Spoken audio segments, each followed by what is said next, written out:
over fields of green,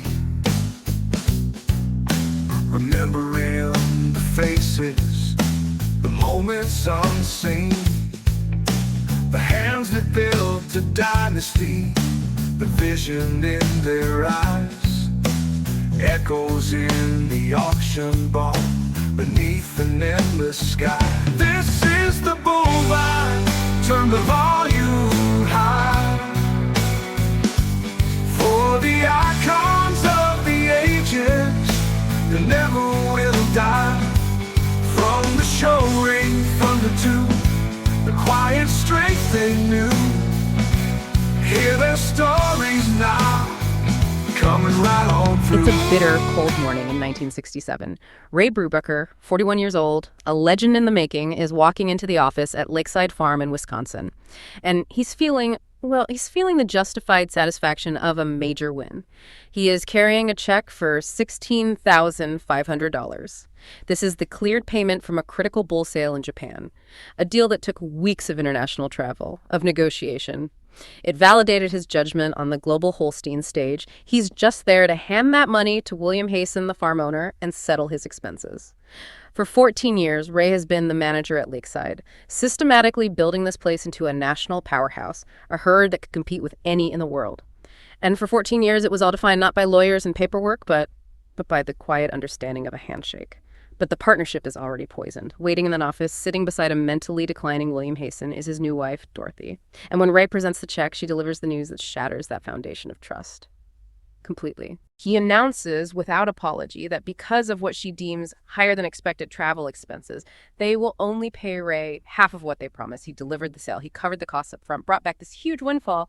And now the terms are changing retroactively over a simple expense account. That handshake, that loyalty, that entire career at Lakeside, it's about to end. Not with a contract negotiation, but with a statement of non-negotiable principle. And it will all be over in the next 60 seconds. Welcome to The Deep Dive. Today, we are immersing ourselves in the legendary life and career of Ray Brubacher. And we are exploring what became known as the Ray Brubacher standard. I mean, this is the Holstein Titan who proved the fastest, most effective way to build an unshakable career. It wasn't by chasing stability or the next dollar. It was having the radical courage to walk away from broken promises. We have some just incredible source material for this deep dive, pulling from decades of industry history, including these really detailed excerpts from Doug Blair's interviews in Legends of the Cattle Breeding Business. And they really capture Ray's voice, the weight of those decisions made decades ago that still echo today. Yeah, they do. Our mission today is to trace this dramatic arc. I mean, from a boy pulled out of school in grade 8 to judging livestock on 4 continents, and to really understand how integrity became his most valuable, his most appreciating asset. And this isn't just history, it's a manual for survival right now. You look at the numbers. The USDA projects that between 2024 and 2028, we're going to see 5,900 U.S. dairy farms just disappear. Wow. That's a 22% contraction in the industry in 4 years. 22%. So when the market is that volatile, when the ground is shifting under everyone's feet, and when, as Ray experienced, contracts start replacing handshakes, you need an anchor. Ray's journey shows you that the only thing you own that truly compounds in value is your reputation. Okay, let's unpack this. We have to start with the stubborn root of Ray's progress, the character trait he inherited from his father, Abraham, or A.B. Brubacher. And that story starts in Ontario, Canada, in the early 1920s. And it doesn't start with a cow. It starts with the cold. Right. A.B. lived in this deeply traditional, very strict Mennonite community. Tradition wasn't a choice, it was enforced. And yet A.B. had this deep, almost non-rational passion for Holstein cattle. Ray recalled his father, even as a small boy, would walk miles out of his way just to gaze at a neighbor's black and white herd. But that passion for tradition met a really painful reality one bitter Sunday morning. A.B. was making the customary drive to church in his horse and buggy, and that Ontario winter was just vicious. By the time he arrived, the extreme cold had set in, and his fingers and his toes were physically frozen solid. And that physical pain, that unnecessary hardship imposed by tradition, that was the breaking point. A.B. was many things, but he wasn't reckless. He was intensely pragmatic. He decided that, frozen appendages were not an acceptable price to pay for cultural compliance. So the very next Sunday, he shows up to church driving a car. And the immediate absolute consequence. He was instantly kicked out of the church. Just like that. He became an outlaw in his own community. And you have to think about the social cost of that decision in a tight-knit, tradition-bound area. He chose progress and physical well-being over social acceptance. That's so fascinating because it reveals this crucial trait that Ray inherited, right? The ability to fuse a deep love for the product, the Holstein breed, with this absolute non-negotiable demand for pragmatic progress and survival. It wasn't just about the car. It was about defining his own standards for acceptable risk and efficiency. Exactly. And that stubborn pragmatism defined his business decisions when the world fell apart. We're talking about the early 1930s, the Great Depression. Cattle breeders were just decimated. The economy was collapsing, and they couldn't afford to market or move their animals. So AB steps into that vacuum and launches an auction business. The risk there, launching a high overhead business during the worst economic downturn in modern history. It's incredible. Why an auction house? Because he recognized the core economic constraint. Breeders couldn't move their cattle, whether because local markets vanished or the cost of shipping was prohibitive or buyers just weren't traveling.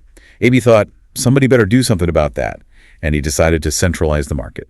The sources detail that very first sale at the Winter Fair building in Guelph. It set the stage for the family business. It wasn't a record setter, but it was successful. It averaged about $225 per head. But here's the absolute perfect foreshadowing of Ray's entire career. That top bull in AB's first Depression-era sale, it fetched $355. And do you know where it went? Where? To Elmwood Farms in Illinois.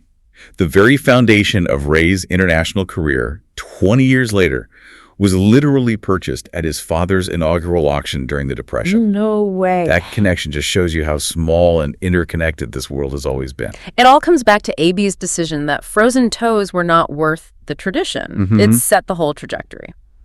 Okay, let's pivot now to Ray's own development act 2, education and validation. Ray inherited the passion and the stubborn streak, but he also inherited the consequence of growing up in that era. A massive chip on his shoulder about his lack of formal education. It's a moment that defines his self-identity. You have to picture Ray, maybe 12 or 13, on the farm in Ontario, and he's realizing his peers are still in school. Right. And AB delivered the common reality of farm life then. Ray, you're big enough to stay home and work on the farm. Oh, yeah. You tell the principal you have to stay home. His formal education ended right there. The principal fought for him, saw he was a sharp kid, and managed to secure just enough time to push Ray through grade 8. And then he was done. No high school, no diploma. And the sources capture this as a defining, painful humiliation. Years later, Ray is working cattle when George Clemens visits, the secretary of the Holstein Association. A man Ray considered absolute royalty. And Clemens, seeing this sharp young man, looks him in the eye and asks the blunt question, "Why aren't you in school?" That must have landed like a physical blow. Ray's internal quote from the sources is, "What the hell do you tell him?" That private shame, that sense of being judged or seen as less than because he lacked the piece of paper, it became absolute rocket fuel for him. It's a profound lesson in self-reliance, isn't it? When formal gates are closed to you, you have to acquire an expertise that renders those gatekeepers irrelevant. Ray's real education happened at 4 a.m. in the barn.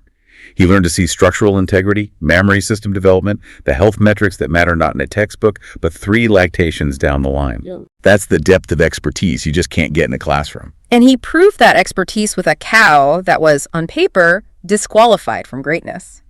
Ormsby Dutchland, Posh May. A phenomenal animal that Ray and his brother Mike brought for $1,025. But they ran immediately into a crisis. Their farm suffered a brucellosis outbreak. Brucellosis, often called Bang's disease, it causes abortions and reproductive issues in cattle. And while Posh May remained productive, she was forever classified as a Bang's reactor. So why does that classification matter so much? Because of federal show regulations. Being a Bang's reactor meant she would always test positive on required blood work. It barred her from entry into almost all major federally regulated livestock exhibitions across North America. So she was a champion trapped by paperwork. Exactly. So Ray's great cow, his vindication, was ineligible to compete. And this is where the audacity comes in. They found an exception. A friend, leveraging connections, arranged a clean blood test specifically for one event, the Gulf Championship show. It was a massive risk, blurring the line of what was strictly allowed, all for a single day of competition. Ray led her into that ring. It was the only show she ever attended. Judge Clarence Goodhue studied the cattle, and when the dust settled, Ray and Posh May won senior champion and grand champion. They took one perfect photo from that one perfect day, her entire competitive resume, and they entered her into the most prestigious evaluation contests on the continent, the 1946 All-Canadian and All-American contests. And think about the conviction required to do that. You were submitting a photo of a cow that your rival saw only once, challenging the elite animals that had dominated the entire circuit all year long. It's an act of supreme confidence in your own eye. And the triumph was complete. Ormsby Dutchland Posh May was named both an All-American and an All-Canadian 4-year-old. The cow with no show record beat the elite of the continent. And what was confirmed for Ray in that moment was that his personal judgment, his ability to see what mattered, was superior to the gatekeepers and the pedigrees. That single win was his diploma. It was his validation, and it was the fuel that propelled him into the next phase of his career. And that confidence took him south of the border, right back to that farm connected to his father's first auction, Elmwood Farms. Act 3 opens in the early 1950s in Michigan, and Ray is about to meet the most eccentric mentor he would ever have, Bob Rasmussen. Rasmussen was a study in contradictions. Ray recalled he had sold the National Tea Company to A&P for $20 million, an immense amount of wealth in that era. Yet he was totally unconcerned with appearance. He was constantly changing whys and often dressed like he just stumbled out of bed. But when it came to cattle... Brilliant. A visionary breeder. He spotted Ray at a sale, saw the capability, and offered him a huge opportunity. Take his show string to the major state fairs across the Midwest. This was a life-changing chance, but there was a hurdle.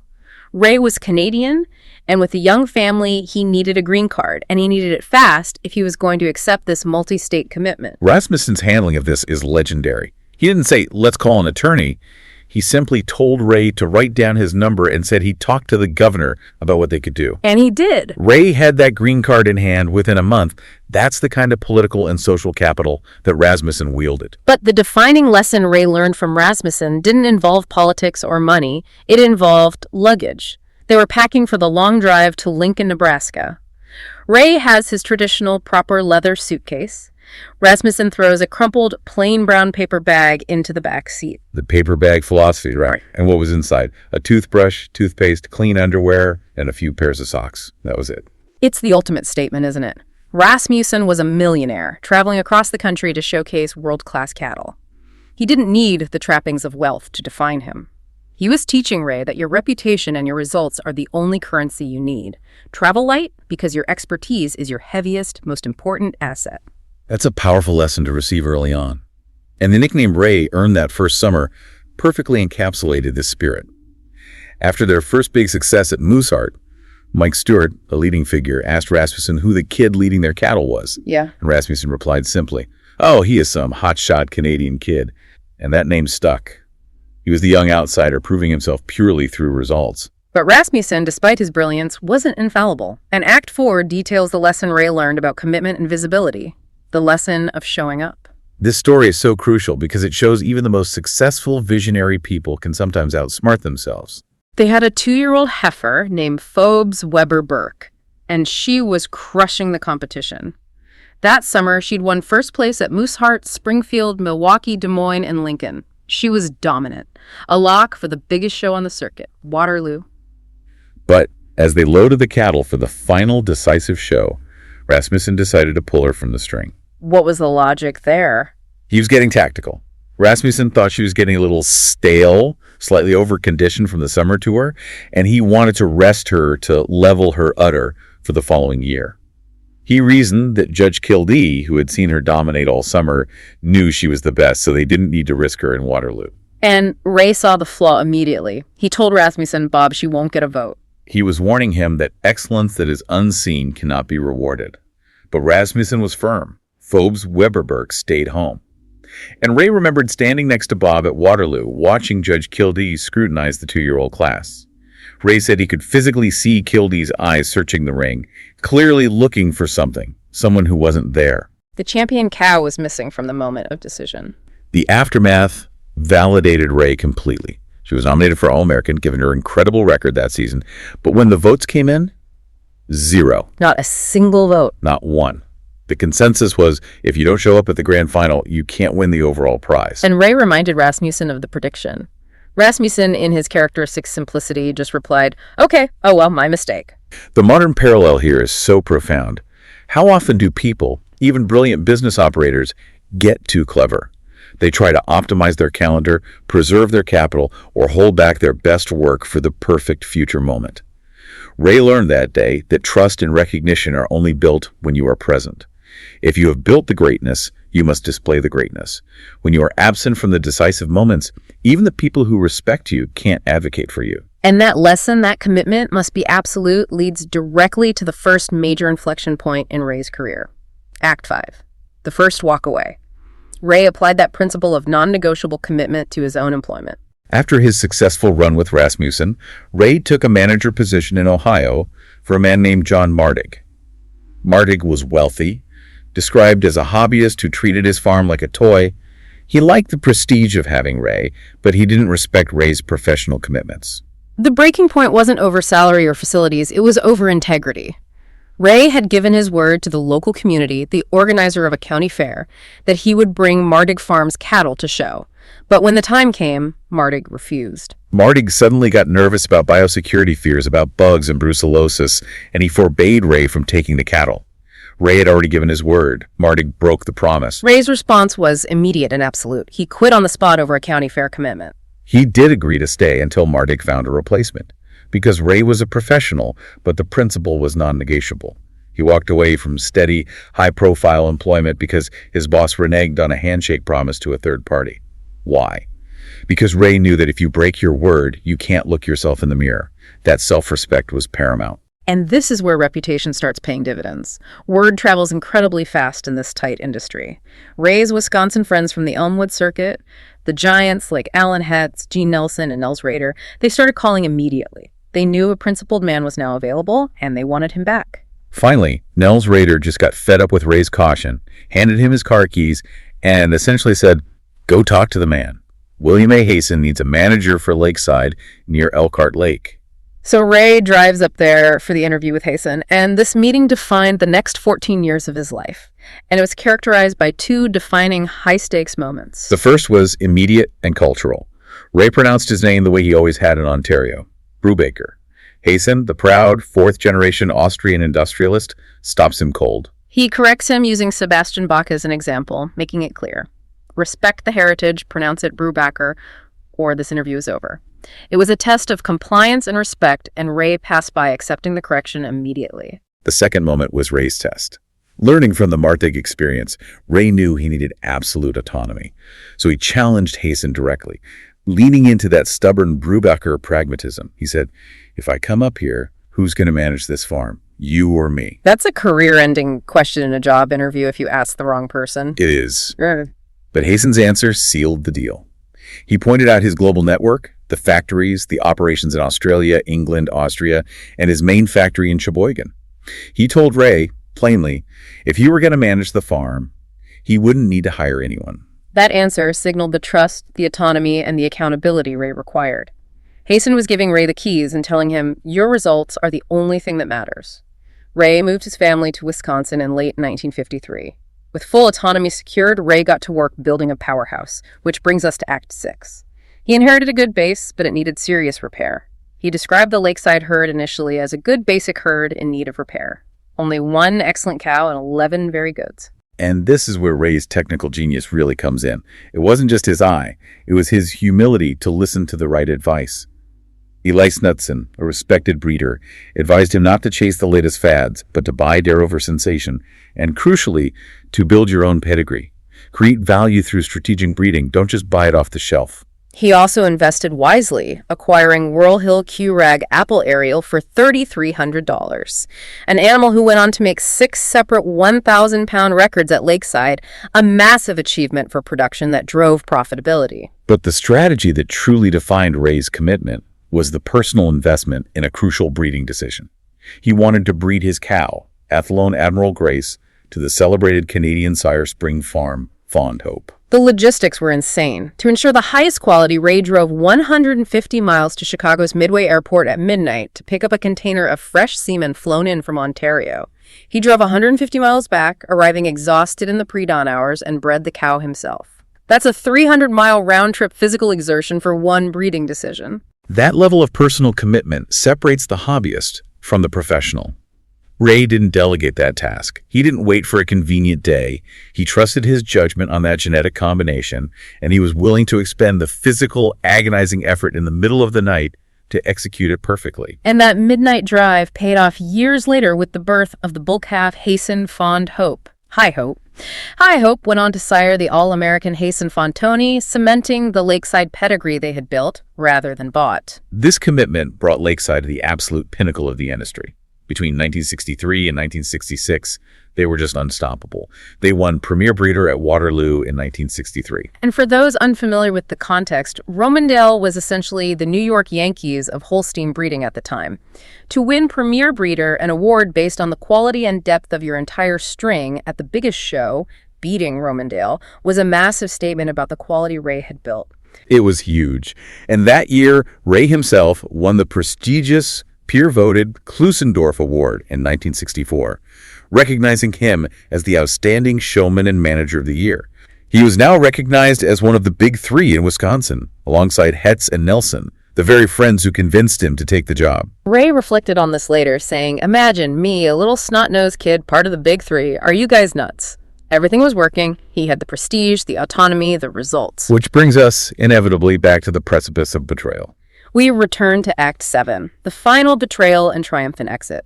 Ray had built his success entirely on the principle that trust was absolute, and now that foundation was about to crumble. The setup was the All-Japan Show delegation. Hasten, who had grown increasingly detached from the farm, verbally agreed to cover all of Ray's travel expenses, provided Ray successfully brokered a bull sale. And Ray delivered. He closed the deal for $16,500. He walks into the office to present the check and settle up, but the atmosphere is tense. Hasten's health and mental clarity were declining. He was drinking more, and his new wife, Dorothy, was asserting complete control over the finances, viewing Ray's expense reports with suspicion. The confrontation was immediate. Dorothy announces they will only reimburse half of his expenses, citing the higher-than-expected costs. Ray's position was simple. He reminded them that for 14 years they had never needed anything on paper. He had executed the sale, brought back the check, and honored his end of the verbal bargain. And this wasn't a dispute about profitability. Ray had just brought in $16,500. This was a dispute about the foundational principle of their partnership. When Ray asked Hasten to confirm the new broken terms, Hasten, under Dorothy's influence, confirmed them. Ray didn't argue further. He resigned on the spot, stating simply that he was retiring from his position. The job, the prestige, the premier breeder status, it all evaporated in 60 seconds over what amounted to about an $8,000 difference in travel reimbursement. Ray's immediate decision was rooted in the understanding that Dorothy wasn't just saving money. She was explicitly breaking the trust he had built his entire adult life on.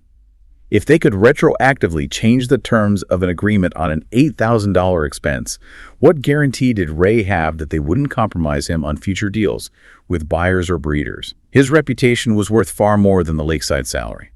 Interestingly, Hasten, maybe seeing the gravity of the situation despite his fog, asked Ray to organize a dispersal sale of the herd before he left. He was worried that the next manager wouldn't appreciate the quality Ray had built, and Ray agreed to manage his own exit.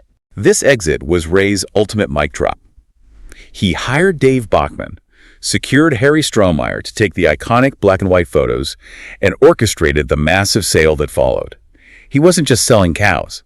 He was presenting the culmination of 14 years of expertise. The result was stunning. The Lakeside dispersal averaged over $3,000 per head, setting the record for the highest averaging sale of the year. The top cow, a daughter of World Hill Q Rag Apple Ariel, sold for $25,000. Carnation Farm bought a bull calf for $24,000. He walked away from the business that compromised his integrity only after proving the immense financial value of the integrity he was taking with him.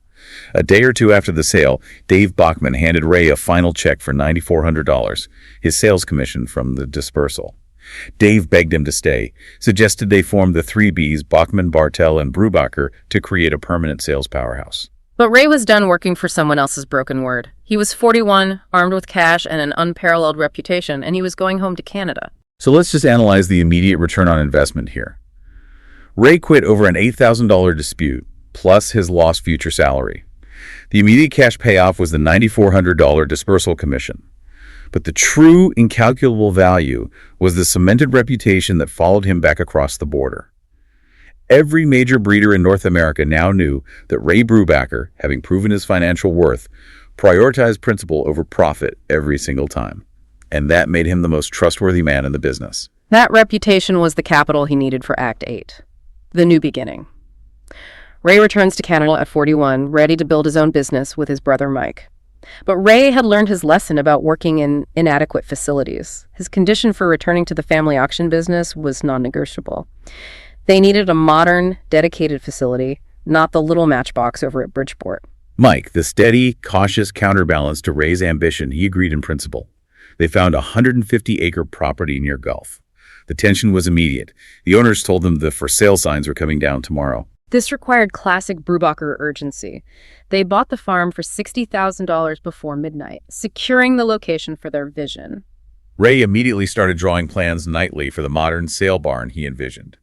But Mike, worried about the global economic picture in early 1968, got serious cold feet.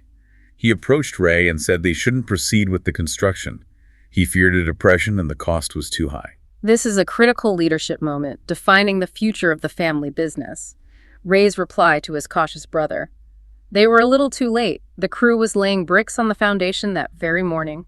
Ray didn't ask for permission. He exercised the autonomy he had fought for, securing the foundational investment before the conversation could paralyze the progress. And this duality is fascinating, isn't it? Mike never fully embraced the barn. Ray jokes he never even knew where the light switches were. But Mike allowed Ray the authority to build that non-negotiable foundation. That succession humility preserved 3 generations of the business. Mike maintained the steady financial rudder, while Ray drove the high-stakes growth. And their business philosophy, forged in the fires of Ray's portrayals, was simple: protect the consignor. They knew that in an auction environment, trust in the auctioneer's honesty was everything. The famous story illustrating this is the Cecil Snoddon story. It was a brutal February sale. The weather was terrible, the market was ice cold, and nobody was bidding responsibly. Cecil needed those cows to bring a respectable price, or his business would suffer. So Ray didn't stick to the minimum bid rule. He stepped in. He bought 3 of Cecil's cows himself, personally, to stabilize the price and protect his friend and consignor. He took the risk, investing $1,600 of his own money. 6 weeks later, the market rebounded strongly. Ray resold the cows at a substantial profit. One cow had even calved twins, adding massive value. He realized several $1,000s over his investment. Here's the kicker, though, the part that defines the Brubacher standard long after he made his name. Ray told Mike they should send Cecil a check for some of the profit. And Mike said no, arguing that Ray had taken the risk and the profit was rightfully his. Ray reflected on this decision 30 years later. He estimated the profit they kept, but should have shared, was only around $500, and he said that failure to share haunted him. That quote perfectly encapsulates the weight of true integrity. That's the kind of thing that wakes you up at 2 a.m. when you're 70. Not the deals you lost, but the ones where you could have been better. Integrity holds you accountable not just for your mistakes, but for your moral opportunities. When you protect partners during volatility, you are building an account of loyalty that is priceless. And that uncompromising commitment to quality and fairness led Ray to the pinnacle of judging Act 9. He was sought after globally because his reputation was pristine. He was known for his almost unbelievable physical stamina and clarity of vision in the ring. He judged the Wisconsin State Fair Junior Show, a marathon of 720 head of cattle in one single day. The source material describes the physical toll vividly. By noon, his voice was hoarse. By 3, his legs were cramping. That night, his body hit absolute zero. He actually had to pull over and throw up, not from sickness, but from physical exhaustion. He was pushing past the limits of what a human body could endure while maintaining that razor-sharp focus. But his eye, the one he developed by necessity after grade 8, never failed him. The moment that defines his career as a judge happened at the Kansas State Fair when he was judging the older cows. He'd heard the buzz about an Ohio cow, Harbor Crest Rose Millie, but the Wisconsin guys had warned him, save your money. When Millie entered the ring, Ray's internal debate ended instantly. He had that unique clarity of vision, his vivid memory. She almost took my breath away. There was half a carload between her and the second-place cow. He immediately placed her grand champion, and the vindication was staggering. She won champion everywhere they took her that year, except when she frustratingly came into heat at Waterloo. And when the All-American votes were tallied that year, Millie received 18 first-place votes. Her closest competitor, Snowboots, received just 2. That level of overwhelming consensus validated Ray's ability to spot a once-in-a-generation animal. That clarity of judgment and unshakable character garnered international trust. The ultimate accolade for Ray was that he was the only man of his generation to judge all 4 royal shows connected to the British monarchy: Toronto, Sydney, Edinburgh, and the Royal Show in England. That signifies global confidence in his expertise and, more importantly, his impartiality. So we've tracked the entire journey: AB's frozen toes, the humiliation of grade 8, the paper bag philosophy, the midnight hustle, and the 2 major walkaways. What does this life, built on walking away from profit when trust was compromised, mean for us right now in this era of volatility? This brings us to the lesson segment, the integrity audit. In an industry watching nearly 6,000 operations vanish, Ray's principles are not just historical anecdotes, they are a survival strategy. Reputation is, factually, the only non-depreciating asset you possess. And the data supports this absolutely. Businesses, whether farms, suppliers, or auction houses that operate with high trust equity measured by transparency and consistently honoring commitments, show 3.2 times higher survival rates during crises like the one the dairy industry is facing right now. We've distilled Ray's approach into 4 actionable tests for you to audit your own operation. Okay, test number 1, the verbal agreement test. Ray's standard was simple. A verbal commitment is legally binding. He quit Mardig Farms over a promise to show cows at a local county fair. So the audit question is this. In the last 12 months, how many times did you break a verbal promise to a supplier, a buyer, or an employee, even if it was convenient or slightly cheaper to do so? Think about the cost of that flexibility. When Ray walked away from Martig, he incurred a short-term loss, but he instantly advertised his principle. That decision was his fastest route to the lakeside opportunity. Are your small concessions on verbal agreements costing you the big future opportunities? Test 2, the soft market protection test. Ray's standard was to step in and protect his partner's positions when the market turned against them, even if it meant personal short-term financial risk like buying Cecil Snoddon's cows during that brutal February sale to stabilize the price. So, the audit question. The last time your supplier, buyer, or employee needed flexibility or the market turned soft against them, did you protect their position, or did you optimize your position and squeeze the best deal for yourself? Remember Ray's lifelong regret over the $500 he didn't share with Snoddon. That regret shows the internal cost of transactional behavior. When you protect partners during a down cycle, you are making an investment that guarantees loyalty that will protect your business for decades when you need it most. That's why Ray's business grew. He was viewed as a life raft. Test 3, the walking away test. Ray's standard. Walk away from profitable, high-status relationships when integrity is fundamentally compromised. He walked away from Lakeside, a premier breeder operation, over an $8,000 expense dispute. So the audit question. Are you currently staying in any business relationship with a supplier, a partner, or a client that violates your core trust simply because the relationship is currently convenient or profitable? This is the hardest test. Most people rationalize compromise, saying they need the stability. Ray walked away twice, and both times he wasn't sacrificing his career, he was advertising his principle. Consignors knew he wouldn't compromise their sales because he wouldn't compromise himself. Your willingness to draw that line in the sand is the biggest signal you send to your best potential partners. And finally, test 4, the succession humility test. Ray's standard. Value the stability and future of the business over your own control. He demanded the modern barn, but he didn't demand total operational control, allowing Mike to maintain his cautious financial role. The audit question.